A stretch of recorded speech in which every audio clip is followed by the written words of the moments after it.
Can everybody who is not muted, please mute yourselves now? Thank you. So Debbie, yeah, it is currently recording, correct? Okay, we're good.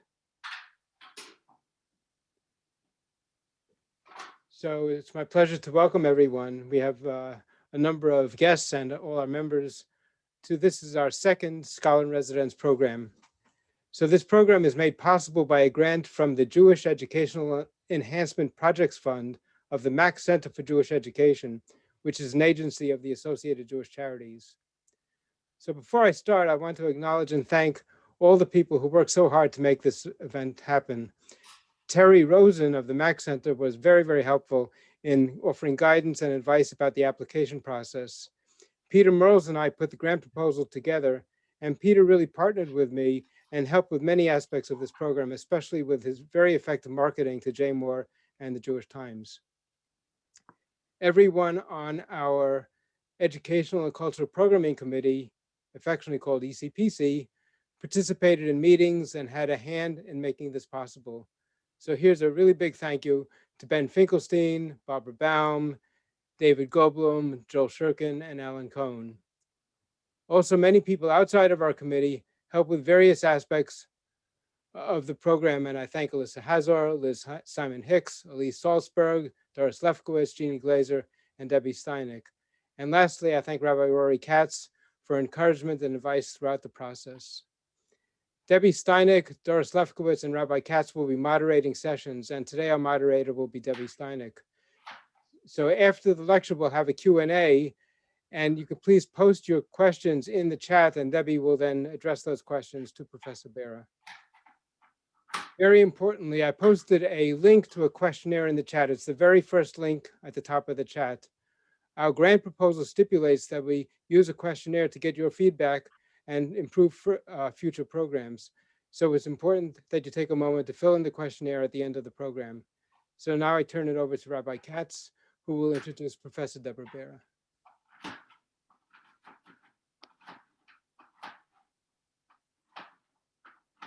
Dr. Deborah Berra received her PhD in Religious Studies from the University of Virginia in 2016, with a concentration in rabbinic literature and thought. Her research explores models of rabbinic decision-making with an emphasis on the intersection of ethical and legal reasoning in Talmudic legal narratives. She is currently developing a manuscript, which I'm very excited about, based on her PhD dissertation, A Judge with No Courtroom, Law, Ethics, and the Rabbinic Idea of Lifnim Misharat Hadin. In today's day and age, each of us face very complicated ethical dilemmas on a very regular basis.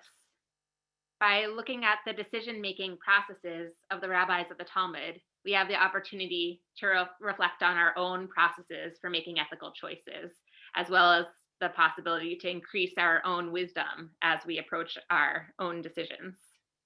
I'm so glad that Dr. Berra is able to be with us here today for her lecture entitled Thinking with the Talmud, Ancient Sources, Contemporary Questions. Thank you so much, Dr. Berra. Thank you for that lovely introduction. We're ready to get started? All right, wonderful. So I'm going to use some slides today. I'm just going to go ahead and share my screen to get that set up now. If someone can make me able to do that. I think I need to be set as a co-host.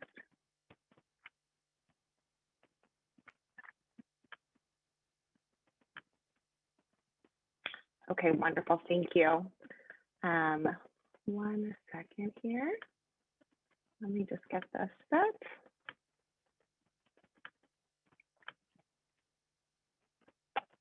Okay, and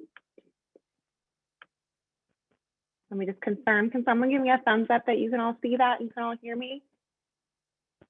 Wonderful. Okay, so first of all, I just want to say thank you so much for having me today. Shavua Tov to everyone. I'm really excited to be joining all of you to talk about today and in a series of talks over the next couple of days and week about this sort of question of how we can use classical rabbinic sources to think about contemporary ethical questions and problems that we face in our current world. So I just kind of want to set up what I'm going to do in this series of talks, and then we'll move to our material specifically for today in case anyone's interested in joining again. But you can come to any talk. You don't have to come to all three. They're all kind of independent of each other. But today I want to begin by thinking about a general question with you, which is how can we use an ancient source like the Babylonian Talmud to think about a question that faces society today? And we're going to look together at a case study that deals with lost property and think about different ways that we might use the Talmud as a dialogue partner in decision making and thinking through ethical issues. In my talk tomorrow evening, if you're able to join us, we'll get a little bit more specific and explore the question of decision making and how to make good decisions in periods of uncertainty or in situations where established guidelines don't seem to give us sufficient guidance. And we'll look at a specific model of Talmudic decision making. It's the model that I talk about in my book project, Weekly Mishurat Hadin, and we'll think about how we might apply that to our lives today.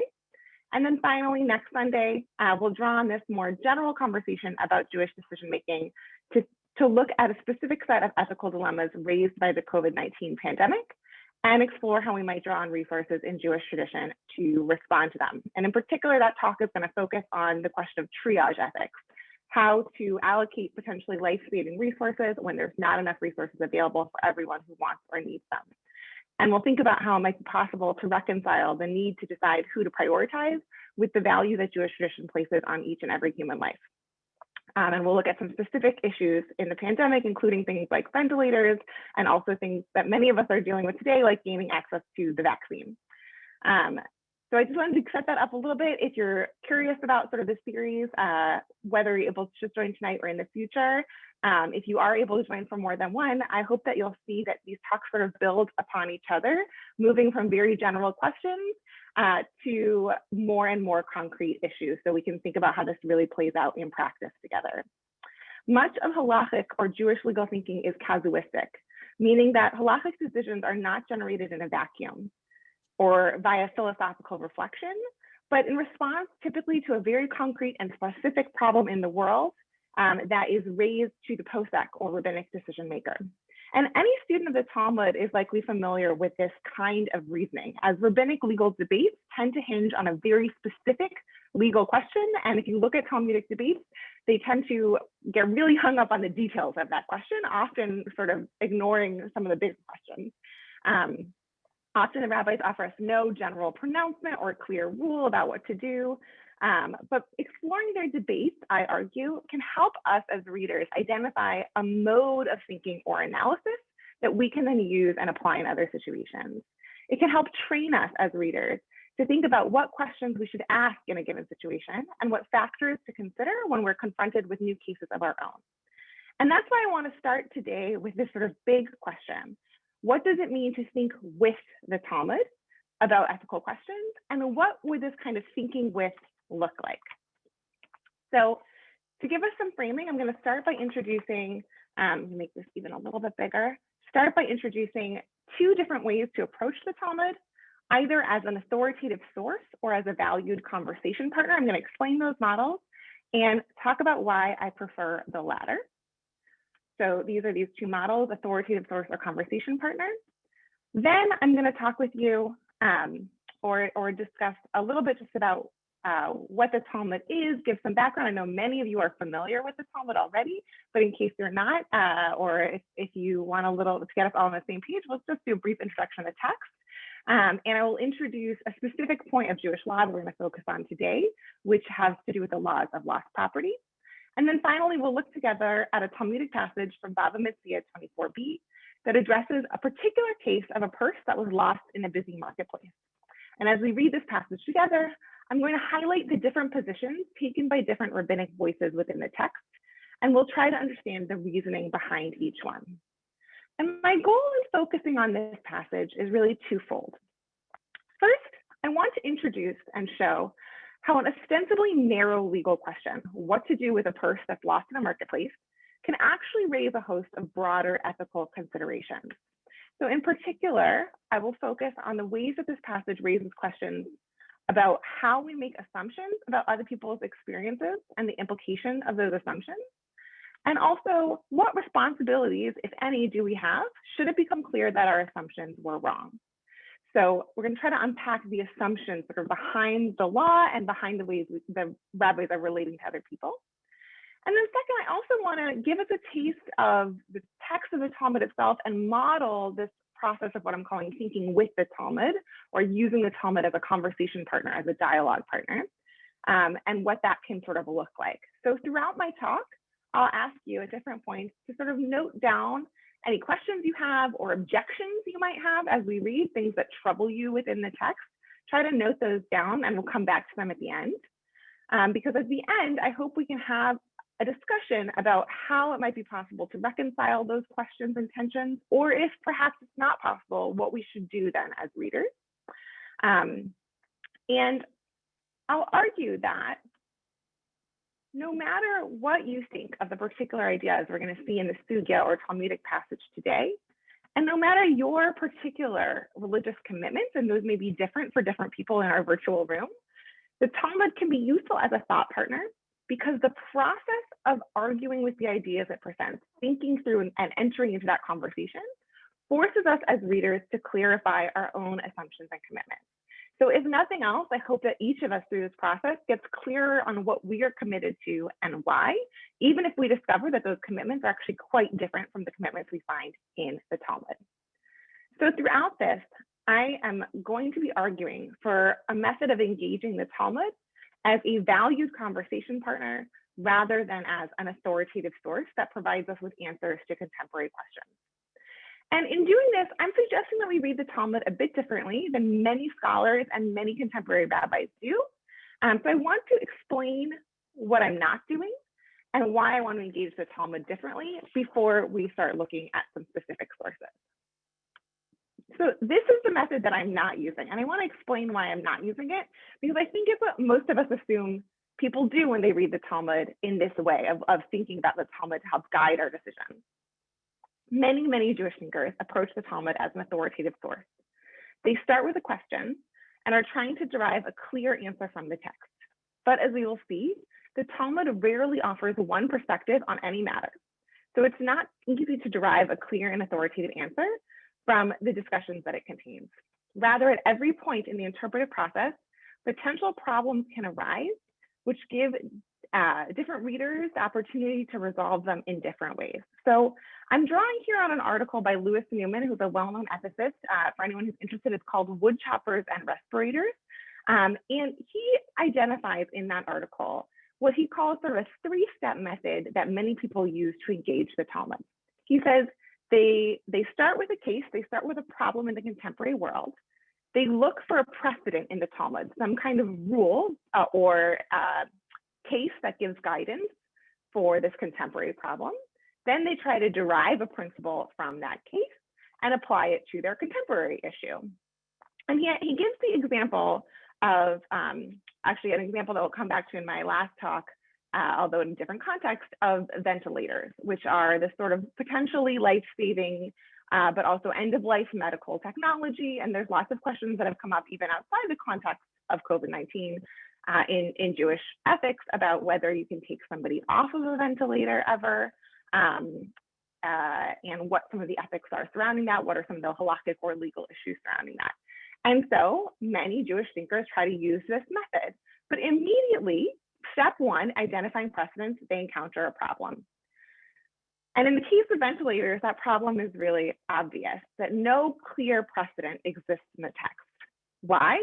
Well, ventilators are a modern medical technology. They simply didn't exist at the time of the rabbis. And in fact, there is no medical technology in the rabbinic world that is a close analog to a ventilator. So when people are trying to think about what might be similar, what kinds of cases might be similar to our modern question about ventilators, they have to look at some cases and narratives that have a lot of striking differences. So Newman gives the example of a story in the Talmud that says a person sort of on their deathbed, and the sound of a person chopping wood is thought to be keeping them alive, that it's sort of preventing them from dying. Something about that sound is keeping them in the world. And there's a discussion about whether you can ask the person to stop chopping the wood. And the conclusion is that you can. And so some people look at that text and they try to derive a principle from it. And they say, okay, there's a principle here that you can remove an impediment to death, something that is somebody's on their deathbed, but there's something that's stopping them from passing on. You can remove that impediment. And that is analogous to the ventilator. The ventilator, the person would die without being on it. It's an impediment to their death, so we can take them off it to allow them to die. But lots of people may disagree about how to interpret that source text. Not everybody's going to drive the same principle. Somebody else might look at that story of the woodchopper and say, that's not really what this is about at all. Maybe they say, actually, I think what this text is saying is that not only can you remove an impediment to death, but you can actively try to hasten someone towards their death. Do things that will help them die more quickly if they're kind of on their deathbed. And others would disagree with that. So we could imagine deriving different principles from that original narrative. And even if we think we've derived the same principle, even if we agree about what the message is, let's say it's you can remove an impediment to death, we might disagree about how to apply that to our contemporary case. So some people might say a ventilator is not an impediment to death. It's a potentially life-saving technology. Somebody could recover on the ventilator and be able to live independent of it. So that's quite different. We don't know that they're necessarily going to die if we leave them on this long enough. And that's different from the story in the Talmud. So we can't apply this principle straightforwardly to this case. And in talking through these examples, what I really want to highlight is just how complicated how this method actually is. Even though it appears very straightforward, it appears very objective, actually, we as readers are doing a lot to generate the meaning and the decisions that we pull out from that text. It is not clear and straightforward. At each step of the process, the reader is doing a lot of work to get to their conclusion. And so I want to argue that it's better to embrace the role that we're playing as readers anyway in generating meaning through the process of reading, instead of trying to hide the fact that we're doing that. And I don't mean that negatively. I don't mean that people are being disingenuous, but I think we should be clear about the fact we are helping to generate meaning. We are co-creators of meaning. The text is creating meaning, and we as readers are creating meaning. And if we acknowledge that, we can approach the text as a conversation partner, as a co-creator in this dialogue that produces meaning. And I think that doing this can help us do three important things, specifically for thinking about ethical questions. First, it can help us identify different ethical positions within the text itself more clearly. We can move away from an idea that the Talmud says something in a unanimous voice about an issue that faces us today. We can acknowledge that within the text itself, there's a lot of dialogue and dissenting opinions, and we don't have to decide which one is the authoritative voice of the Talmud. We can see them all as valuable voices in the conversation and weigh what they contribute to the conversation and what we want to take away from those contributions for ourselves.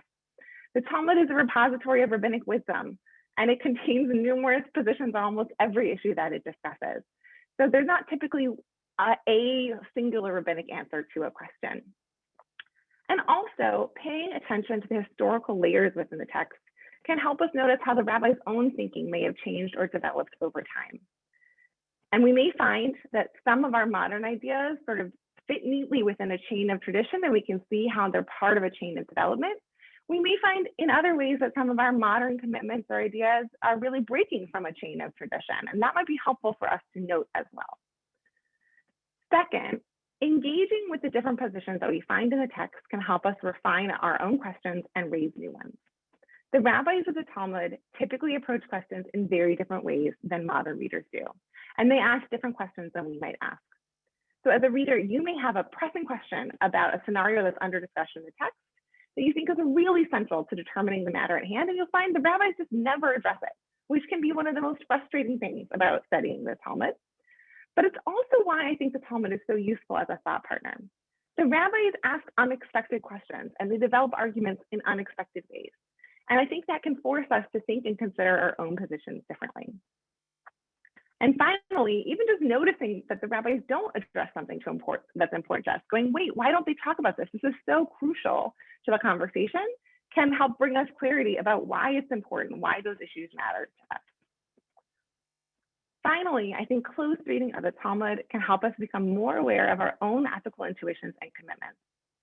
Not only is the Talmud often interested in different questions than we are as readers, But the rabbis within the Talmud may reach conclusions that we not only disagree with, but potentially find morally offensive at times.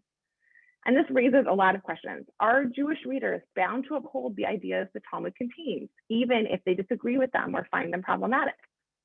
And this is really a problem for readers of all religious communities engaging with ancient texts that are sacred to their traditions. This is not a unique problem to Jews reading the Talmud. And I think the answer really depends on our individual commitments. I'm going to come back to this at the end of my talk about how to negotiate this. But I think just that moment of tension of noticing some kind of discontinuity between ourselves and the text can be illuminating. These moments can help readers clarify their values and commitments, regardless of how one ultimately resolves or fails to resolve those tensions. Okay, so hopefully that sets up a little bit kind of the approach that I want to use today. Now, I just want to briefly introduce, I'm sure this is a text that many of you are familiar with, but a quick refresher for anyone who hasn't read the Talmud in a little while. I've been referring to the Talmud, and as many of you likely know, there are actually two Talmuds. The first, the Palestinian or Jerusalem Talmud, was redacted around the year 400 of the Common Era. And the second, the Babylonian Talmud, was redacted around the year 600. Some scholars even push that date as late as 750 in Jewish Babylonia. And because Babylon ultimately became the seat of Jewish learning, the Babylonian Talmud was much more widely studied and became more influential in both medieval and now modern Judaism. So as a result, if you hear somebody referring to the Talmud, as I do in my talk today, they're almost certainly referring to the Babylonian Talmud. Now, many of you are probably already familiar with the Talmud and its significance in Jewish life. I think it's really the text that records the rabbinic project or set of texts. The Talmud has 63 volumes within it and really lays the foundations for Judaism as we know it today. But scholars read the Talmud a bit differently than religious Jews do. And there's one particular point that I want to highlight from scholarly analysis that's going to be important to my study of the Talmud with you. The Talmud is a highly edited text. It contains several layers within it which record the contributions of different generations of rabbis.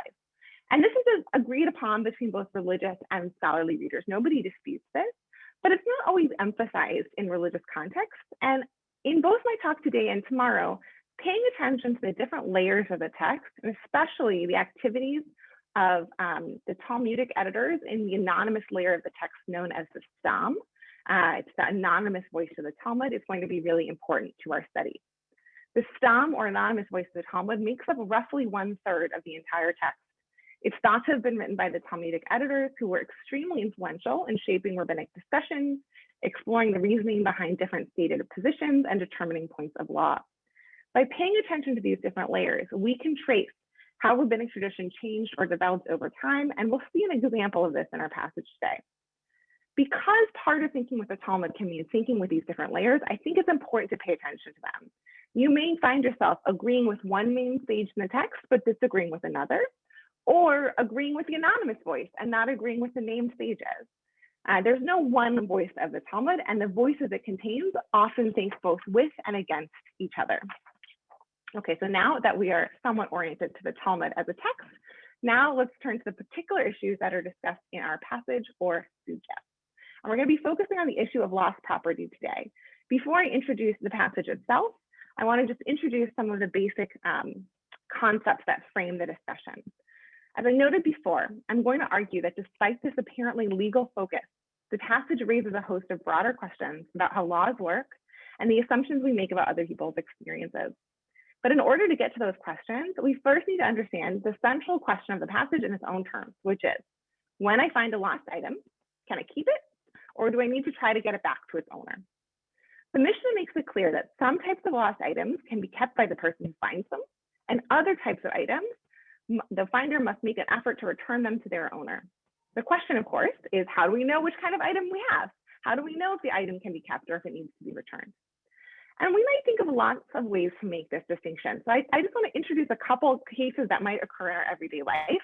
One of the reasons I think lost property is so fruitful for us to think about is because I lose things all the time, I find things all the time. It's something we encounter really in our daily lives. So let's imagine let's imagine it's pre-pandemic times, and you walk into the sanctuary at Chevre Tzedek and you found a pencil lying on a bench. Would you think that you needed to locate the owner to return it? Now, I'm going to guess that many of us would look at that pencil and not make much of it, not think we needed to try to track somebody down and give them their pencil back to them. Maybe because the pencil is not particularly valuable. We assume they have other ones. We think it's relatively easy to replace a pencil. We might have lots of different reasons that we don't take much note of the pencil. But now let's imagine that you walk into Havre Tzaddik, into that same space, but instead of a pencil, you find an iPhone. Would you think you had some responsibility to try to figure out whose phone that was and get it back to them? And again, here, I'm going to guess that many of you would feel much more responsibility to get the phone back to its owner than the pencil. And again, we might think of several reasons why that would be the case. A phone is more valuable, it's much more expensive, making it much harder to replace. And the phone also might have a lot of personal data on it that's specific to the individual that they might not be able to replace at all. And I think that as we're thinking through these scenarios and thinking through our intuitions about them, what we're doing underneath the surface is imaginatively positioning ourselves as the person who lost the item. And we're thinking, if I lost this item, how much would I care about it? Would I be that upset if I discovered I'd lost a standard number 2 pencil? Nah, I wouldn't really care. I'd say, oh well, my pencil, whatever. I have 5 more in my bag, who cares? But if I discovered that I had lost my iPhone, I'd be pretty upset and I would definitely be trying to get it back. So we're sort of, when we're making decisions about our responsibility as finders, part of what we're doing is imagining the experience of the owner. And I think that perhaps less consciously, we're also thinking about the finder. We don't expect people to go to great lengths to return a minor item like a pencil. It'd be kind of unfair to ask somebody to spend a lot of time trying to track down the owner of a pencil. Imagine if every time you saw any lost item, your responsibility was to get it back to their owner. I live in Washington, D.C. There's stuff on the street all the time. I'd never be able to do anything else. I'd be spending all my time trying to get random things on the ground back to their owners. So we're inherently kind of trying to balance a set of burdens. On the one hand, we want to make sure that valuable items, important items get back to the people who lost them, items that people are really going to be upset about not having. And on the other hand, we don't want to overly burden people to be too responsible about sort of more minor things. At a certain point, and we may disagree about where exactly that point is, we think the loss of the owner is significant enough that we feel okay about asking the finder to go out of their way to return something. And I think that point lies, or shift lies somewhere on the spectrum between the pencil and the iPhone. And part of the challenge is to figure out where it lies and why. So just like us, the rabbis of the Talmud think through the respective experiences of the person who loses the item and the person who finds it, but they frame that process a bit differently. Their goal is to find out whether or not the item still has an owner or not. That's how they frame it. They say, if this item still has an owner, it needs to be returned. If it has an owner and you took it for yourself, you'd be stealing from the owner. But if the item is ownerless, it has no owner anymore, then the finder can keep it. This might seem like an odd way to frame the question, but it gets at the same issue of the original owner's experience that I was just discussing. How will a typical person react when they discover their loss? Will they despair of reclaiming their item and relinquish their claim to it, making it ownerless? Or will they hold out hope of getting it back? And that's how the rabbis frame this discussion, around this idea of despair, a specific type of despair that leads to abandonment of an item, making it ownerless. And that's called yeush, which is a central concept in rabbinic property law. So think back to the example of the pencil again. When I realized I left my pencil in the sanctuary, the rabbis imagine I'll shrug my shoulders and say, oh, well, I guess it's lost, somebody else can have it. I have, in the rabbinic sense, despaired, even if I'm not that upset, I have despaired over my pencil and I have relinquished my claim to it. The pencil is now ownerless, so if you find it, you can take it. But now imagine the iPhone. And although the rabbis certainly didn't have iPhones, they had many other items of value that they discussed. And they expect that I'm going to react differently to that kind of loss. I won't say, oh, well, guess it's lost. I will say, oh, no, my phone. And I'll rush back and try to get it back. I have not given up my claim to it. So if you took it when you found it in a sanctuary, you would essentially be stealing from me. That's the way the rabbis frame these issues. And I think that actually, although it's different language, it probably maps pretty clearly onto our own intuitions. Okay, now there's one thing I really want to highlight about this before we turn to our passage. The central question the rabbis ask when they encounter a lost item is not, has the owner abandoned this object, but can I, as the finder, reliably assume that the owner has abandoned this object?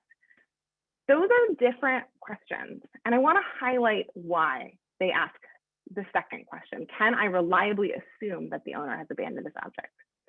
Remember, when you walk into the sanctuary and you find that iPhone or that pencil, the person who owns it is nowhere to be found. You can't know for certain whether she has abandoned her claim to it or not.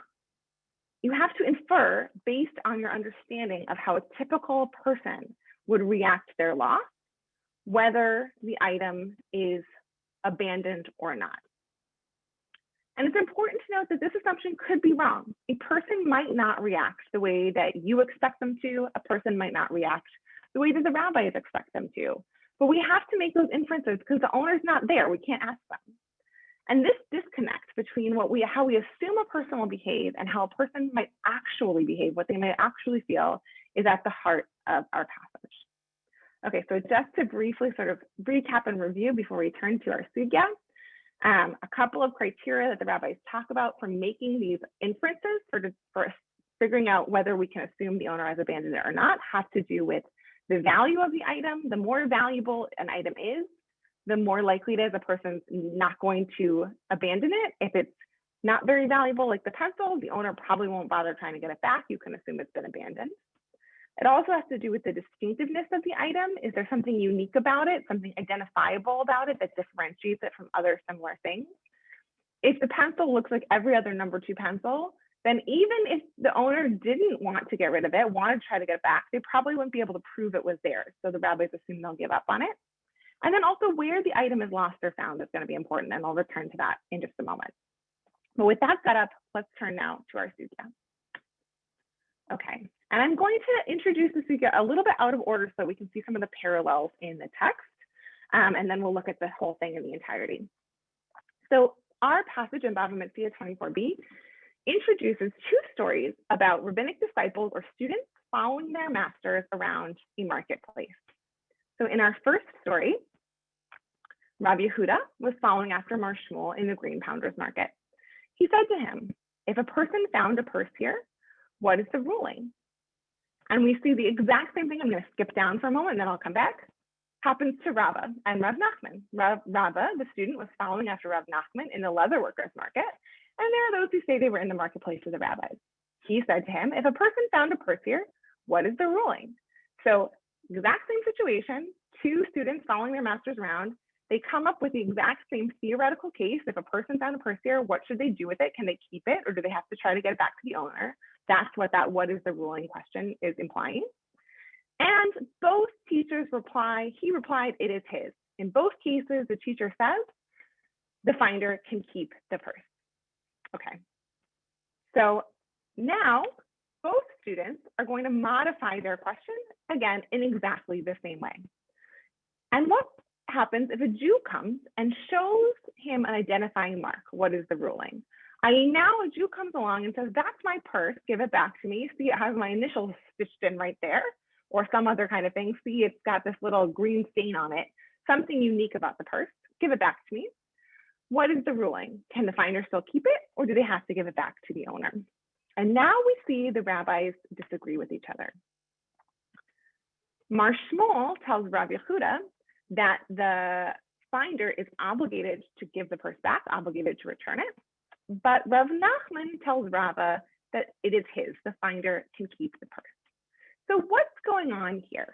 We've seen 2 rabbis think about identical cases, and initially they agree about what to do. And then when we modify the case in this exact same way, all of a sudden they disagree with them. Why? What changes Mar Shmuel's thinking? What is guiding their thinking about this case of a lost purse? There's several different possibilities. We might say, well, maybe it's because they showed this identifying mark. So maybe initially they thought the purse was sort of generic, so the finder would abandon it. But once we know that there was something unique about it, that changes the situation. But if that were the thing that guided their decision-making, we would expect them both to change their minds and say, now the finder is obligated to return it. The most likely answer has not to do with the value of the purse, which hasn't changed from the two scenarios, or the distinctiveness of the purse, because we would think that changes both rabbis' answers, but rather potentially the location where it was lost or found. So our stories are set in marketplaces that are not predominantly Jewish. And in rabbinic law, Jews are not obligated to return the property of Gentiles or non-Jews. And similarly, the rabbis do not expect Gentiles to return Jewish property. So even if the purse was distinctive, if it was lost in a majority Gentile space, the rabbis assume that when the owner discovers her loss, she will say, oh no, my purse, must have lost it at the Gentile market. I bet a Gentile found it, and I won't have a way to get it back from him. And even if a Jew found it, that Jew probably thinks it belonged to a Gentile, so they're just going to keep it because there's no obligation to return purses to Gentiles. So I guess it's just gone for good. I'll give up on it. She will abandon her purse so the finder can take it. That's kind of what the rabbis are assuming is happening, and that's why in the initial case, they both say, yes, the finder can keep it. Now, I just want to pause here before I move on in my analysis and note, some of you this may be a place where you object a little bit to the content of what we're reading. Why are the rabbis treating Jewish and non-Jewish property differently? Shouldn't we have the same moral obligation to return property to someone who lost it, regardless of their religious background? If it disturbs you, this idea that Jews have different obligations to fellow Jews than to non-Jews, in fact, any time in the talk that I mention an idea that disturbs you, at this point, I just want you to note that down. This is a good example of a place where your own ethical intuitions and commitments may be different from what you find in the text. And this may shape the way that you would engage the sugya to think about moral questions today. I'll come back again to those questions and tensions, and we can wrestle with them together at the end of the talk. But for now that we understand why Mar Shmuel and Rav Nachman both say the finder can keep the purse, because of where it was lost, they assume the owner will despair or have yeyush and abandon the purse. If that's what's going on, why does Mar Shmuel change his answer when the original owner shows up? Right? We have this division. Mar Shmuel says the finder has to return the purse. Rav Nachman says the finder can keep it. And I want to propose that this is because Mar Shmuel and Rav Nachman actually understand the idea of yeyush, that despair that leads to abandonment, differently. Mar Shmuel thinks that yeyush is an emotional experience. It depends on an individual's actual subjective experience. A person must feel despair. Doesn't have to be grandiose despair, but they have to actually go through the process of giving up. Oh, well, I lost it, and abandoning their item. And when the Jew in this scenario shows up and asks for his purse back, he has made it clear that he has not given up hope of getting his item back. He has not abandoned it. Yeyush has not occurred, which means the purse is not ownerless. It still belongs to him, and the finder has to give it back. Rav Nachman, on the other hand, thinks that yeyush is a legal category. Mar Shmuel here is prioritizing the experience of the owner, right? So Rav Nachman thinks that yeyush is a legal category. Yeyush happens anytime that we can reliably assume a typical person would abandon their item, regardless of whether the specific individual in the case has actually done so. This may seem counterintuitive to us at first, but if we think about it more deeply, I think that Rav Nachman's position also makes sense. The very definition of a lost item is one that has been separated from its owner. So if we think back to those examples of you found the phone at Havre Tzedek, if you knew who lost the item, there'd be no problem, right? You'd say, oh, it's Sally's phone, and you'd track down Sally and give her her phone back. The problem is when we have no idea who the item belongs to. And that's the situation we often find ourselves in with lost property. If we're following rabbinic law, we need to know what our responsibility is as finders. Can we ignore the item? Can we take them? Do we have an obligation to try to track down the owner and get it back? And it's important to remember that if there is an obligation to return the item, that can actually be quite difficult in some cases. The Talmud discusses an example of a person who finds lost donkeys. And we can imagine it could take quite a while to find the owner. And in that interim period of time, they have to feed the donkeys, they have to house the donkeys. It's actually quite a burden potentially. And that's a huge investment of time and money. It's not something the rabbis want to put on the shoulders of the finder lightly. They have to come up with a system where finders can determine their responsibility easily and confidently. Now, we already know in the case of a lost purse, we have good reasons to assume that most people would abandon the purse because of where it was lost, And so Rav Nachman says that assumption is still valid, even after the original owner shows up. Yeush, in the formal legal sense of despair that leads to abandonment, has occurred, whether or not the owner has actually felt that, has actually gone through an emotional process. The item is ownerless and the finder can take it. Basically, tough luck to the owner. And here, unlike Mar Shmuel, Rav Nachman is sort of prioritizing the needs of the finder to have this reliable system to determine their responsibility. So now we understand Mar Shmuel's thinking and Rav Nachman's thinking, but there's one more voice in the passage that I want us to pay attention to. And this is the voice of the Talmudic editors, whose comments draw out core dynamics from each rabbi's conclusion. So I'm going to just present the whole text here now, and in red, you can see the comments of the editors. In response to Mar Shmuel's statement that the finder is obligated to return the purse, the editors say, both. It is a contextual judgment, which is how I've rendered the phrase Lifnei Mishurat Hadin here. We'll talk a lot more about that phrase tomorrow. Mar Shmuel reasons that because the father of Shmuel once found donkeys in the desert and returned them to their owner after 12 months had already passed, based on his contextual judgment. So that's what they say about Mar Shmuel. I'm going to unpack their reasoning there just in a moment. But then, just as they question Mar Shmuel, both, how can he rule in one case that the finder has to return it and then right after can keep it and then immediately change his mind and say he's obligated to return it? They also object to Rav Nachman. When Rav Nachman says that in both cases, the finder can keep the purse, they reply, wouldn't he, i.e. the owner, stand and shout in protest? Such behavior is like one who protests against his house falling or his ship sinking at sea. So now that we've just seen the text inside, I want to map these positions like we did with Mar Shmuel and Rav Nachman. The editors think, again, they're gonna hone in on this idea of Yeush, the despair that leads to abandonment. They think that actually both rabbis agree that technically Yeush has occurred, and that's why they both rule at first that the finder can keep the purse. But that once the owner shows up and tries to reclaim the purse, we have a problem because the rule just doesn't work particularly well in this case.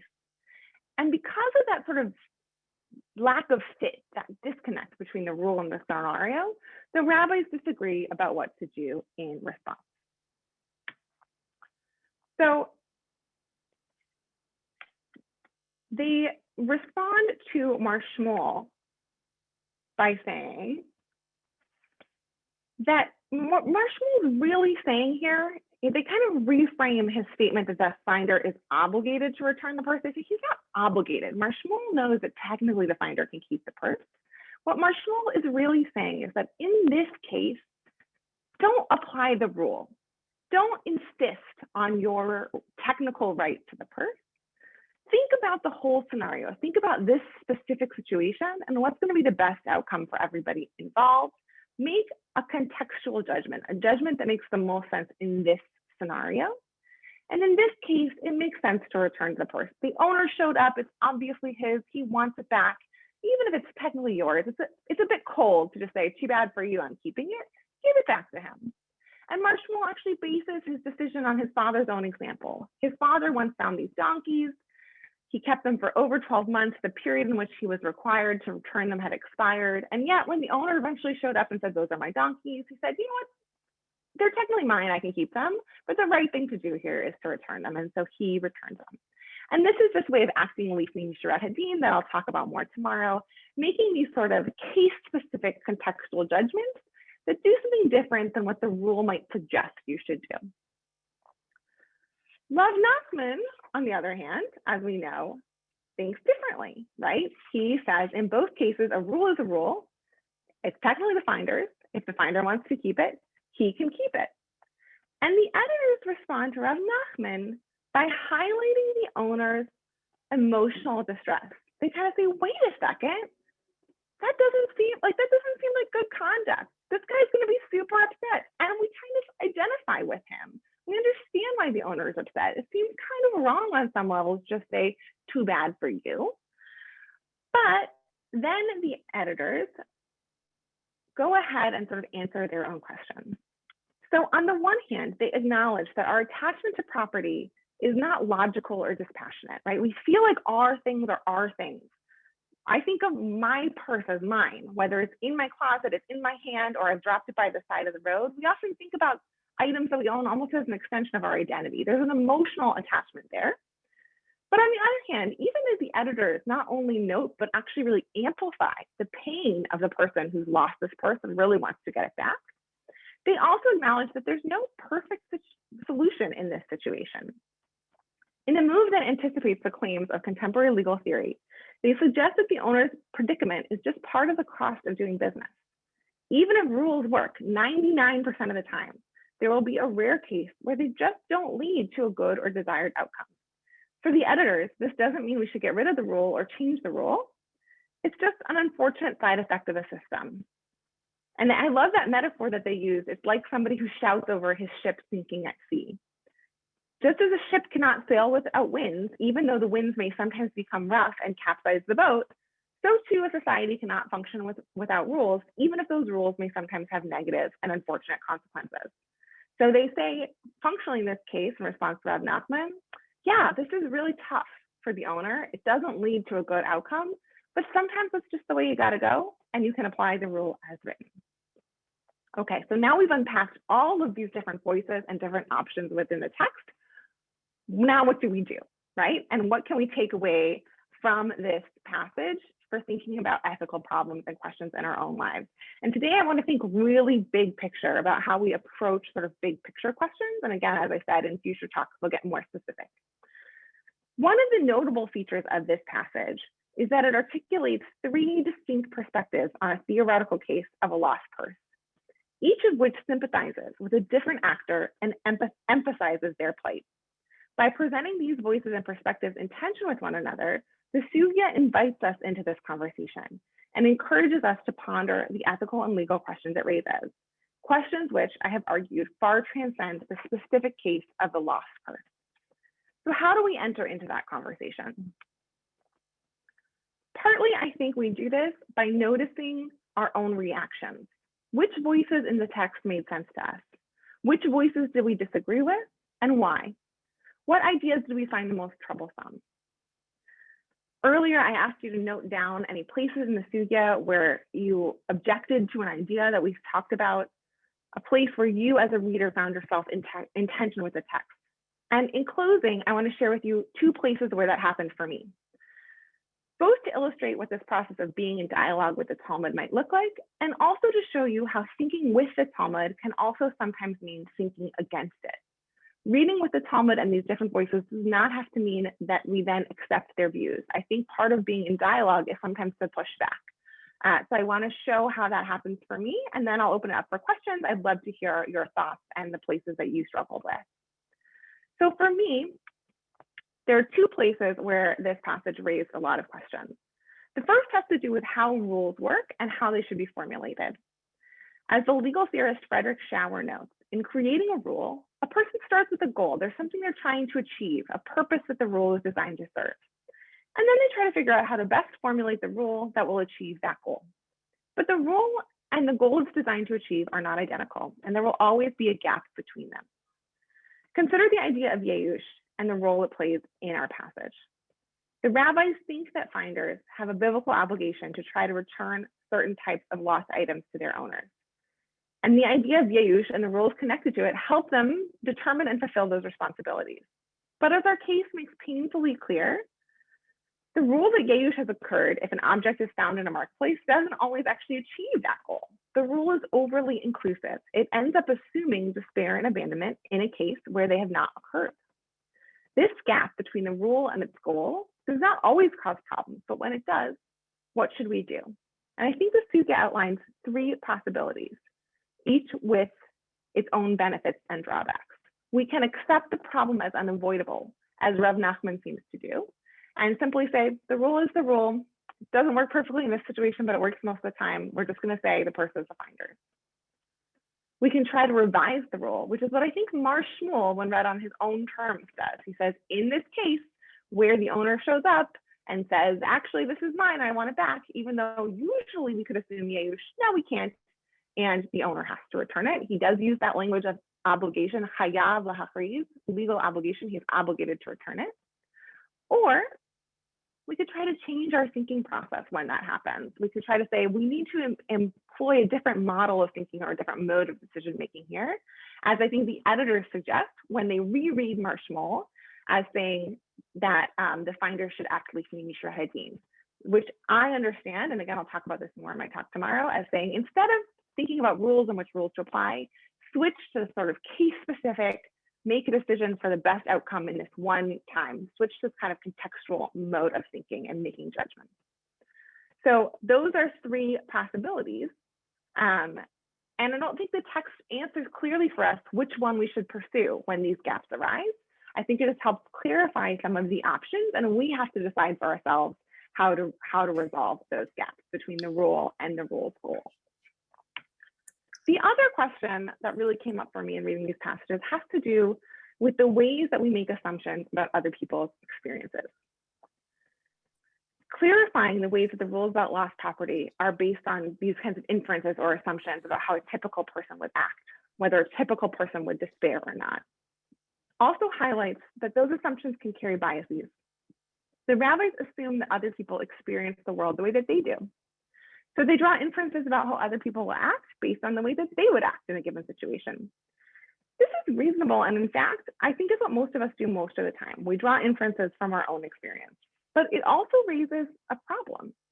The rabbis are a unique group. While they are from diverse socioeconomic backgrounds, they are all male, they're all part of a highly educated elite. Their experiences therefore differ from those of other people in important ways. We might see a host of ethical problems with making assumptions about how the typical person will think, feel, or act based on the experiences of a small group that is not representative. But as we've seen here, the rabbis' assumptions about how a typical person will react actually undergird a lot of rabbinic law, in this case, property law. So if we alter or change those assumptions, what would the implications be? So since we know their experiences and perspective are not necessarily representative, should we try to revise them? And if we do revise them, what happens? If we wanted to construct a fairer or more representative category of the ideal person, or category of the typical person, excuse me, how would we do that? And is that even helpful to try to do? Is it even helpful to maintain this idea of the typical person and how they would act as we reason through different kinds of cases? My goal today is not to answer these questions, although I do think that's an important next step of the process, but simply to raise them and to illustrate how they emerge from close engagement with this passage and the different voices it contains. My hope is that in modeling this process and walking through it together, each of us will begin to be able to start clarifying our own legal and ethical assumptions, and that this will enable us to think with and against the different voices in the text. Rather than mining the text for answers, pulling out an authoritative position that we can apply, the text can helpfully focus our attention and help us understand our own commitments and the decisions we want to make better. This is not to say, however, that once the text has clarified our questions, we can just throw it out and simply construct our own answers based on our own personal preferences. The question is how each of us will relate to the Talmud or draw upon it in constructing our answers. And I think that will differ between individuals and also between Jewish communities. Some readers may wish to adopt a position laid out in the text. They may feel that their position is more deeply grounded in Jewish tradition because they can say, I think about this case the way that Marshmull does. I'm following Marshmull's teaching. Other readers may be willing to reject certain positions that they find in the text, but only after careful study and only if they can find other Jewish texts that support their conclusion. So they might say, well, I don't agree with Marshmull, but I do agree with Maimonides on this, and so that's where I'm going to find my authority. And still other readers may be more comfortable historicizing the text, noting that while it contains an important record of traditional teachings, those teachings need to be updated and changed as society changes. And they may be more comfortable saying that was maybe appropriate for the time, but it's not appropriate for today. And here's why. I'm going to read against what the rabbis say and argue that we should do something different. I don't think that any one of these ways of engaging the text is the right way or the best way. Rather, I want to suggest that all of them can be enriched by this process of close reading and dialogue with the text, and that through that process, all readers, regardless of their specific backgrounds or commitments, can gain greater clarity about how to move forward and how to negotiate their commitments to text and traditions, but also to specific communities, values, and ideas. So I want to end there. I know I've raised many more questions than I've answered, which I will admit was my goal, because I want to really open it up now to discussion, to hear what troubled you about this text, what questions you had, maybe what thoughts you have about how to reconcile these tensions, if it's possible to reconcile these tensions, and how these texts might be used to guide our thinking sort of broadly. And again, we'll get more concrete over the next couple times that we meet. So I'm going to open it up. Thank you, Dr. Bearer. My name's Debbie, and I've been asked to help moderate the discussion tonight. So if people want to put questions in the chat for me to read, you can do that. If people want to, if anybody wants to ask their question directly and you just want to tell me in the chat that you want me to call on you, I can call on people. So actually, Dr. Bearer, a number of questions were already put in the chat as we were going through. Alan Cohen asked about the case, is the type of market relevant in a leather market? All the sellers are selling leather purses that may look all alike. Mm-hmm. Sort of throwing out another possible reading there. Yeah, that's wonderful. And it's definitely true that this issue of distinctiveness is significant. So if it's a leather workers market that sells 20 identical leather purses and you find a leather purse there, you might be much more inclined to say, well, we're never, it's just somebody just bought it at the market and dropped it. We can never figure out whose it was. Yeah. Suzanne, you've asked so many different questions that I'm not sure that we're going to pose all of them, and I'm not sure which ones you were specifically directing to Dr. Bearer and which ones you were just throwing out for those of us who were reading along to kind of be part of the conversation as it went along. Do you, were there one or more of these questions that you wanted to pose to Dr. Bearer and have her respond to? Hi, sure, if I may. So I need to do a quick scan myself. Yeah, some things were just comments. I guess one comment that I'd like to hear response to is I always thought that there was an understanding that one reason that all sides of the arguments are presented in the Talmud is that all of them are for the sake of heaven, and that, they're all there seen to some extent as legitimate. But I'm also thinking that there is at least in religious moral decision-making, part of the idea is that you should be a little bit careful about thinking for yourself, and that you need to go to an objective or a third party or somebody you trust. And there's kind of a respect, not just for precedent, but for expertise in general. And that the earlier the wisdom, sometimes that's given precedence. So the earlier rulings are considered stronger in some way. So I was curious about your thinking of that. And then the last thing there's this idea of the ways of peace, which isn't brought up here in this, but that again, one could imagine, oh my gosh, if the owner is now shouting, hey, give it back, I identified it, wouldn't an additional principle then help you make a new decision, because there's sort of additional law involved, additional principles involved, including the ways of peace. So give it back. Don't just stand on a single law, but law in its totalities as new information and other things come to light. Yeah, excellent. Those are excellent points and questions, and there's a lot there. So I'll just say a couple of things. One is that you're absolutely right. Precedent is hugely important in Jewish thought and Jewish religious decision-making, or whether that's formally halachic or also often when people make ethical decisions outside of a specifically halachic framework, the teachings of the sages are given a lot of weight. But I think specifically within that sort of halachic model, there is this idea that both the different opinions are preserved, as you say, sort of an idea for a disagreement or dispute for the sake of heaven. There's somehow sort of truth on all sides, and ideas that are worth preserving on all sides. But also we find explicit rabbinic teachings that it's important to preserve minority opinions because a later court may find, because situations change, that they need to rule based on that minority opinion. So there is weight given to the majority opinion, and it's unusual. In the majority of cases, people follow the majority opinions, but we do actually see responsa and legal decisions that pull out minority opinions and say that those are now the ones to follow because of X, Y, and Z things that have changed about the context.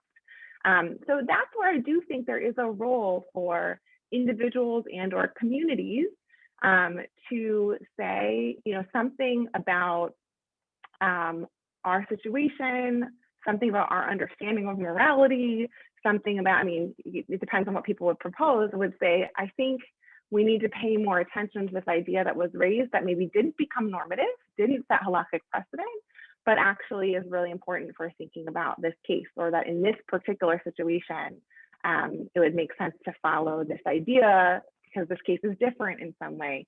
So I think that sort of there is a weight given to the majority decision, or the one that establishes precedent, but it's not an ultimate or foolproof kind of weight. And I actually think, one thing that is maybe not so clear, or was not maybe so clear in my presentation of this particular passage, because the Talmud does not come out, the Gemara doesn't say, and Rav Nachman is right, or and Mar Shmuel is right. But actually the construction of the passage and the ways that the editors act, both in their decision to label Mar Shmuel's decision as Lifnei Mishra Hadin. This was the subject of my dissertation research, the subject of my book project. Nothing that is labeled Lifnei Mishra Hadin is ever precedent setting. It is really, and I'll talk about this more potentially tomorrow, but that label, one of the things that the editors do when they apply that label is to say, this is an acceptable way of acting, but it is not establishing a new legal precedent. And so it's pretty clear that the editors think the law follows Rav Nachman here. Rav Nachman is legally correct. And yet a lot of the tradition surrounding Lifnei Mishra Hadin and the way it's been interpreted throughout the ages is that this is a model that the ethical person might choose to imitate, the pious person might want to imitate. So there's a sense in some of the traditional sources, sort of post-rabbinic sources, in thinkers like Maimonides and Nachmanides, that the law is that the finder doesn't have to return the purse, but maybe somebody still should. So there's still kind of that tension available to us within the text where I think we can still make decisions.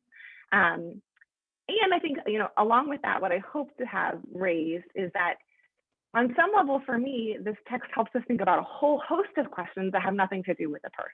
Broader questions about how we approach decision-making, how we approach law, how we think about other people and the assumptions that we make that are not specific to the purse at all, but that might help guide our thinking elsewhere. And then finally, I will just say, because there's so much in your question, but Darkei Shalom, the paths of peace, that phrase, as well as a host of other phrases like Midat Chasidut, the quality of piety, and several of these other terms are often grouped together with Lifnei Mishra Hadin, that phrase I translated as contextual judgment, as ways that the rabbis say, yes, the law is X, but maybe there's good reason to do something different here. So I think that you're onto something there, even though the phrase doesn't show up in the particular passage that we looked at. Thank you, Dr. Bear. The next question that was asked in the chat is a simpler one. Elise and David Salzberg are curious what language you use when you study the Talmud. Excellent. Yeah, thank you for the question. I always study the Talmud in the original language, which is a mix of Hebrew and Aramaic. I think any active translation is an active interpretation. So whenever one is able to study the text in the original, there's different potential nuances that you can pull out of the text when doing so. The translations I presented here are all my own. I do often consult other translations to see, in addition to many dictionaries, to see sort of the possible ways that this has been rendered. The text of the Talmud, if you have studied it in the original rather than in translation, is extremely elliptical. So if you look at translations, typically you'll see that a lot of the words are either in brackets or things like the Koran translation. Some of the words are in bold and some of them are in regular font. Different people have different way of rendering this, but about half the words you see in the translation were added in by the translator to help make conceptual sense of what's going on. So reading in the original, while I do read in the original, I often rely heavily on other translations, but also on the commentaries, things like what Rashi, which is on the printed page, or the Tosfot or other commentaries really help fill in just the conceptual gaps, because often there's things missing that you need a lot of context. As a teacher of mine, a Talmud teacher of mine once said, the Talmud assumes that the reader knows everything the Talmud has ever said on any given page, which is not feasible. Most people who study Talmud have not read the entire Talmud. I have not read the entire Talmud. So those apparatuses are very helpful to make sense of things. We're kind of going back and forth here between some of the deep in the weeds questions where people are really interested in the details of this particular text and some of the broader stepping back questions. So I'm going to ask one more specific to this text question. Bob Block asks, this discussion has dealt with the Yeush, despair on the part of the person who lost the purse. What about the emotional or the economic state of the finder of the purse? Excellent. That's a great question. I actually think one thing that's striking, I didn't raise it in my questions, but one question that struck me as well is that although lost property is clearly an economic issue, there's no discussion of the economic position of either of these people. And I think it's sort of whether the person who lost the purse, whether it's valuable to them or potentially valuable new property to the finder. And I think that might seem relevant to us in figuring out what should happen here. It's notable, I think, that that's not an explicit consideration of the Talmud. The Talmud doesn't seem to put weight on the economic position of loser or finder, more about whether this sort of formal process of abandonment has occurred. So do you have the same responsibility to return property to the rich and the poor alike? It doesn't seem to be a consideration for them, but that doesn't mean it shouldn't be a consideration for us. And we might want to say that, let's say, I think it is important to note the Talmud does assume that the finder wants to keep the purse for some reason. Otherwise, there's no issue, right? They're not obligated to keep it. So if the owner shows up and they have no interest in the purse, they can just say, yeah, here you go, take it back. So we might assume there's some financial benefit or incentive to the finder to taking this, or maybe it's a really beautiful purse and they've been looking for a lovely purse, So there are, I think, sort of competing needs or desires here between the finder and the owner, and the Talmud doesn't really take into account the economics of it. Thank you. A broader question, and this is one that I think you anticipated and said you expected might come up. Betsy Diamond Cohen asks, do we have different expectations of moral and ethical behavior of Jews and non-Jews? Yeah, so that, I mean, in many ways, I think it is a conversation for the group, not just for me. It's an excellent question. I think it's important, this is something that many students of the Talmud find troubling in the rabbi's thought, that they certainly do have different expectations of the moral or ethical behavior of Jews and non-Jews. They assume that Jews' moral responsibility does not extend to non-Jews in the same way as it does to fellow Jews. They assume that non-Jews follow a sort of very basic moral code, the 7 laws of the Noahide covenant, if you're familiar with those, but they do not assume that they follow the same moral code as Jews do, which is part of why they assume adultery lost property completely differently. And some modern readers find the rabbi's assumptions about non-Jews to be unflattering, we might say. We might also say a bit derogatory at times. It's worth noting that actually, I think the rabbis save their most unflattering comments for Jews who don't follow rabbinic teaching, what they refer to as the peoples of the land or the Amei Haaretz. They are the most unflattering towards them, much more than they are towards non-Jews often. So the rabbis, I mean, I think one of the great things about reading the Talmud and reading it as a source for ethics is that the rabbis are not saintly figures. We may revere and respect them greatly, but they are present in the text as human with flaws. They are not sort of perfect individuals who never make mistakes.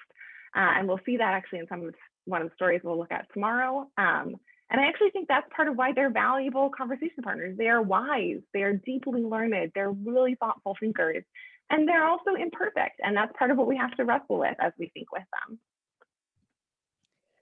Deborah Barsky asks, is Talmud hard to learn from?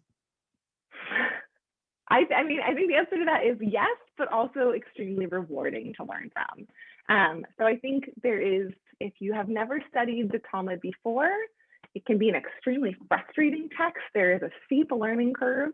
I would describe my experience of my first year of learning Talmud as feeling like I was banging my head against a brick wall half the time. It can feel like a really impenetrable text. And it can also feel like a text that frustratingly doesn't give you a clear answer to your question. If you want a clear answer to your question, you should look at the Mishnah Torah, you should look at the Shulchan Aruch, you should look at a law code, which will give you a really clear answer to, I dropped a quarter of a tablespoon of milk in my meat chili and can I still eat it? Those texts are going to give you really clear answers. The Talmud does not, and that can be extremely frustrating. My first Talmud class, I remember, I think every class, somebody was like, okay, but what do we do? Like, what is the answer? What do the rabbis say? What is what we call the halacha l'maaseh, the practical law? And my Talmud teacher would just always say, doesn't tell us, right? That's not what the Gemara is interested in. That's not the goal of the Talmud. So that can be extremely frustrating and hard, in addition to the challenges of the language and the way the text expresses itself elliptically. But over time, that's why I have continued to love studying the Talmud, is because there's lots of places I can go if I just want to know what somebody else thinks about something. Even somebody that I deeply respect and revere as a teacher. I have revered mentors that I can go to, or revered religious leaders that I can go to, or texts like the Shulchan Aruch that I can go to if I'm looking for a clear answer. But what I think the Talmud does is invite us into a process of thinking and help us to refine our own thinking process by sometimes annoyingly to great detail in long, exhaustive conversations, thinking through every possible aspect and all the details of these cases to the point that it's hard to follow and you feel like you've gone on 12 tangents. But I actually think that's part of why the Talmud is so rewarding, is because it's constantly surprising. I often say to colleagues who ask me, how did you get interested in the study of Talmud? Why do you like the study of Talmud? And this is really true, because I started my study of Talmud relatively late in life when I was in graduate school. I'm not somebody who studied a lot when I was young. When I read modern thinkers, even modern thinkers that I find really profound, I find that about halfway through a book by a good writer, I know they've said A, B, C, and I can fill in the rest of their argument. Okay, they're going to reason to E, F, G, right? It's just, I understand their way of thinking and I know where they're going to go. I've been studying the Talmud for over a decade now, for probably, I don't know how long, but a long time, it feels like to me. And I still, halfway through a sugya, I don't know how it's going to end up. They constantly surprise me in their thinking. And I think that's just incredibly valuable. It really repays study in a different way. Thank you. Ben Finkelstein would like to ask a question. Thank you. What struck me about the passage is that you have these two parallel situations and you get a different answer in the two. And if you look at the situations, well, one difference is, well, one is a market where they're selling purses and another one there isn't. One difference is you have two different rabbis, but you also have identified two different students.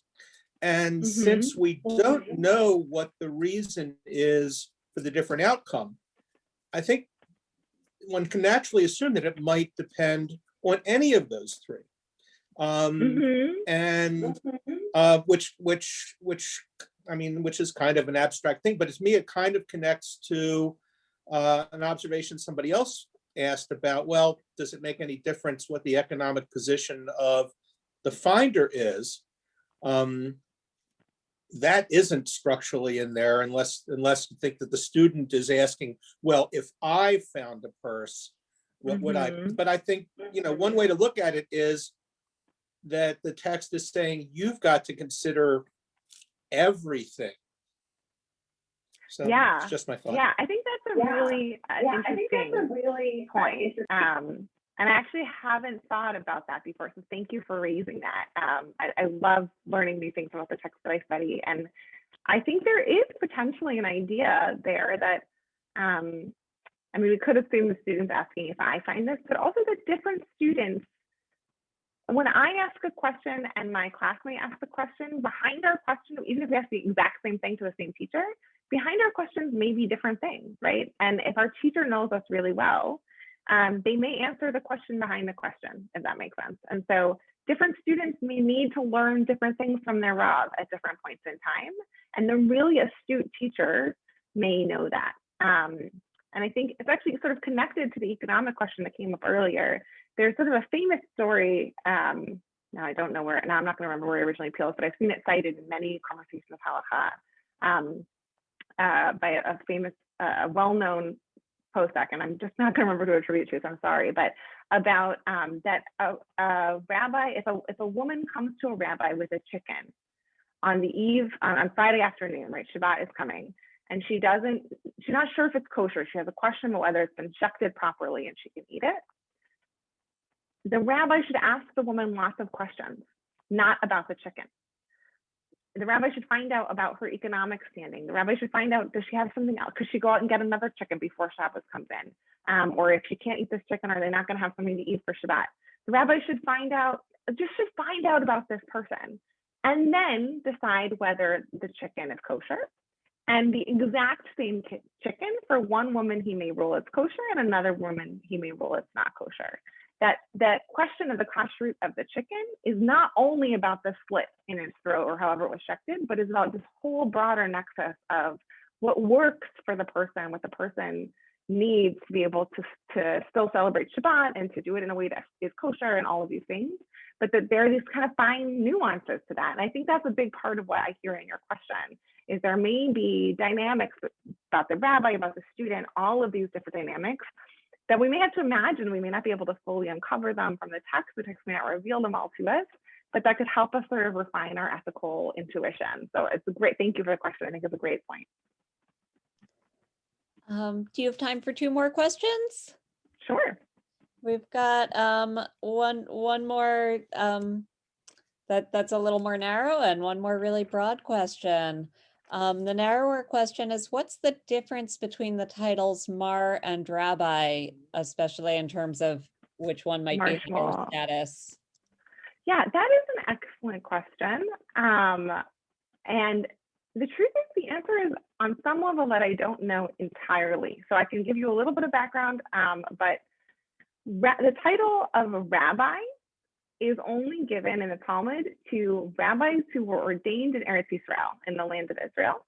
And the title of Rav is given to rabbis who were ordained in Babylon. So you'll see, if you read in the Talmud, some rabbis are referred to as rabbi, like Rabbi Joshua, and some rabbis are referred to as Rav, like Rav Nachman. And that typically will tell you where they lived most of their lives and where they're located, but there are examples like Rabbi Shia, who's Babylonian, but he goes to Israel for a period of time, he's ordained there and then comes back to Babylon. So we do see examples of rabbis traveling. Mar literally means master in Aramaic. So it's not the same title as Rav, but there aren't a lot of people who go by Mar. And there are also very important rabbis in Babylon, like Shmuel. And I'm not actually, I'd have to look and see if the figure of Shmuel is sometimes referred to as Mar Shmuel, or if these are 2 different people. But Rav and Shmuel are a very well-known pair who don't have any title before their names at all, but are clearly understood to be rabbinic masters and teachers. So I would have to look a little bit more into it. Also, some of the rabbis in Babylon, figures like Rav and Rava, those are, I mean, Rav is really a title. His name's not Rav, that means rabbi, but he goes by Rav. So the titles can get a bit complicated. So I have to look at this particular individual, but that title is not always a clear indicator of their status. But the distinction between rabbi and Rav is consistent and signals where they were ordained. Thank you. I've been doing Daf Yomi on and off again for a year or so, a year and a bit without having very known cool. that. So thank you for clarifying that for me. You're too. welcome. Jeff Amder asks, and I think this might be the final question for the evening, why wasn't a third Talmud ever developed or codified? Is it because of the dispersal of the population into the diaspora? That is a really interesting question. And the questions of the roads not taken of history are always challenging to answer. So I can't give you a completely satisfying answer about why something didn't happen historically. But I think the best answer that I can give you is that what we do know happened historically is there was a shift from Israel-Palestine to Babylon as part actually of the beginning of the Jewish diaspora sort of expanding significantly, where Babylonian Jewry really became the center of Israel, stopped being the center of Judaism, and Babylon became the center for a variety of historical factors, including that the Sasanian Empire in that area in Persia was tolerant towards Jews in a different way than the Roman Empire was, and with the Christianization of the Roman Empire, there's lots of reasons why we see Jews starting to move outside of Israel and towards Babylon.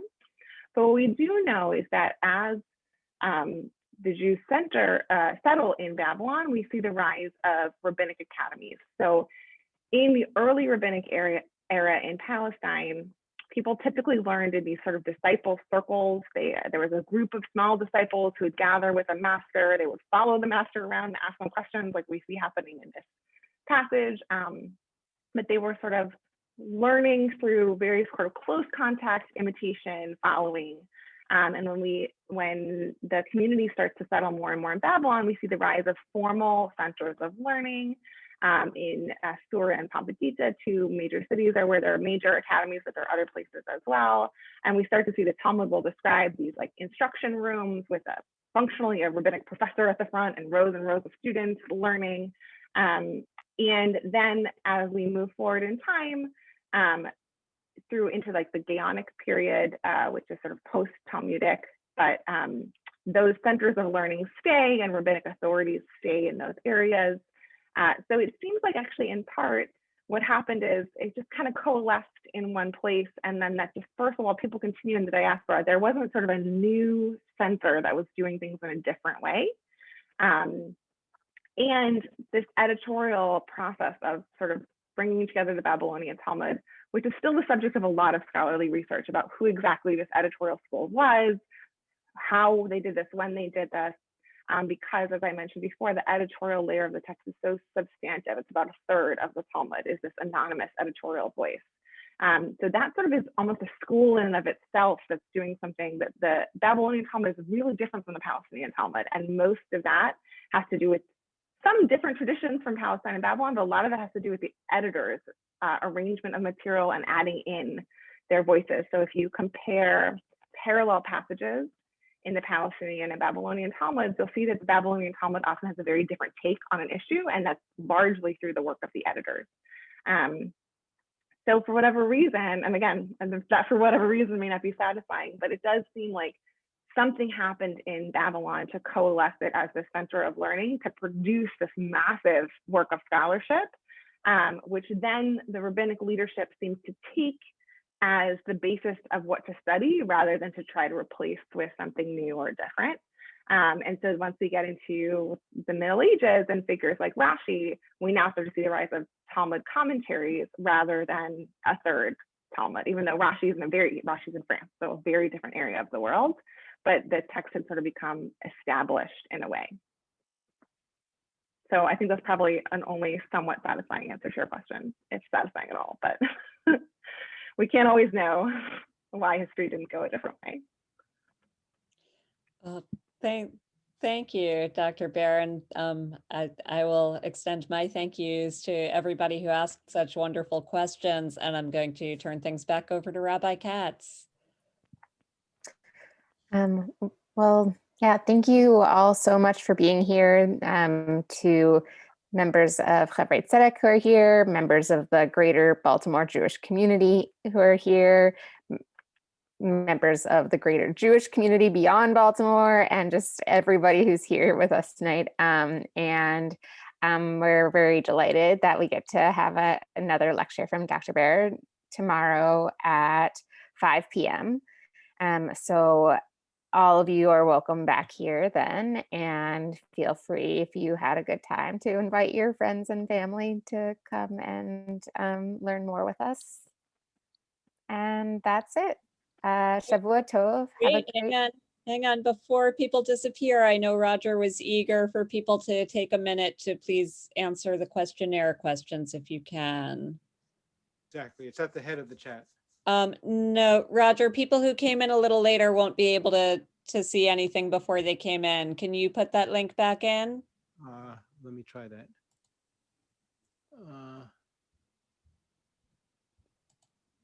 No.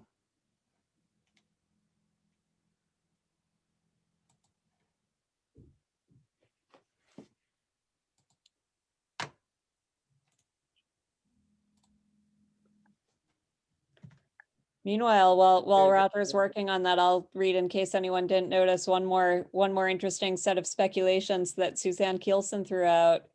She said, does the history of the development of Christianity and the consolidation of Christianity also impact this history of the Talmud? She writes, namely around 300 or so, it becomes official, and both early Christianity and Judaism are dealing with the destruction of the temple and vast social political changes. So she speculates maybe the Talmud saved Judaism.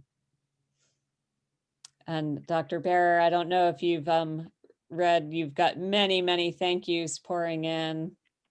Well, thank you all. And I just want to say I apologize because I don't look at the chat while I'm speaking because it distracts me, but I got a few comments from folks to speak more slowly.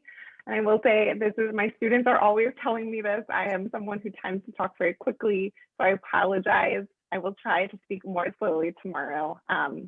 Thank you for that feedback. It's feedback I've heard before, and I will work on continuing to integrate it. So if I talked a little too quickly for you, I apologize. I hope you were still able to get the gist. Okay. Thank you. And Elisa has since shared with everybody the link to the questionnaire. Actually, I just put the link in. I think it's a different link. So the link that I just put in is the correct one. Oh, okay. Okay. I just couldn't get it to enter. Okay. Okay. So Rabbi, we're saying not same time, same place. Tomorrow, 5 p.m. Same place, different time, 5 p.m. All right. Thank you so much, everyone. Have a really great evening and a good week ahead. Yeah, good evening, everyone. Thank The links you. are the Thank you, same. Professor Barra. So if you started the first one, you can keep going. It's the same link. Elisa says they are. Same link? Okay, perfect. Thank you very much, Elisa. Okay, perfect. Okay, good night. Good night.